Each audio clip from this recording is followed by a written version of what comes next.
కేంద్ర నిధులతోనే గ్రామాల్లో అభివృద్ధి పనులు జరుగుతున్నాయన్నారు కేంద్ర మంత్రి బండి సంజయ్. సర్పంచ్ ఎన్నికల్లో కాంగ్రెస్ కు ఓటేస్తే పంచాయతీలకు నయా పైసా రాదని చెప్పారు. బీజేపీని గెలిపిస్తేనే పంచాయతీలు బాగుపడతాయన్నారు. కరీంనగర్ జిల్లా హుజూరాబాద్ లో బీజేపీ నేతల సమావేశంలో పాల్గొన్నారు సంజయ్.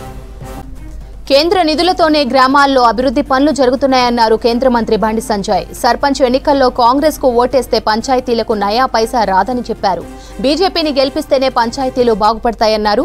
కరీంనగర్ జిల్లా హుజూరాబాద్ లో బీజేపీ నేతల సమావేశంలో పాల్గొన్నారు సంజయ్. రేపు అభివృద్ధి చేసేది మనం ఈ తెలంగాణ రాష్ట్రంలో గ్రామ పంచాయతీ ఎన్నికల్లో మీరు వాస్తవాలు గ్రహించండి.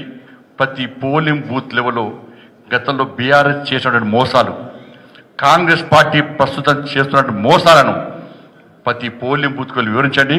కరీంనగర్ పార్లమెంట్లో నిధులు తెచ్చేది మేము గెలిపించినా, మీరు ఓటేసి గెలిపించినా మా బండి సంజయ్ అభివృద్ధి చేస్తారని ప్రతి గర్వ చెప్పండి. నరేంద్ర మోడీ గారి నిధులతోనే ఈ కరీంనగర్లో ఇంతవంత అభివృద్ధి జరుగుతుంది. కరీంనగర్ పార్లమెంట్లో గ్రామానికి నిధులు మా ద్వారా వస్తాయి. సర్పంచ్ ఎన్నికలు ఏ ఎన్నికలు ఎప్పుడొచ్చినా మీరు సిద్ధంగా ఏ విధంగా గెలిపించాలి, ఏది విధంగా గెలవాలో మీరు కూర్చొని ప్లాన్ చేసుకోండి. ఏ వర్గం ఆ వర్గం వీళ్ళందరూ కలిసి మన లక్ష్యం వల్ల గెలవడమే.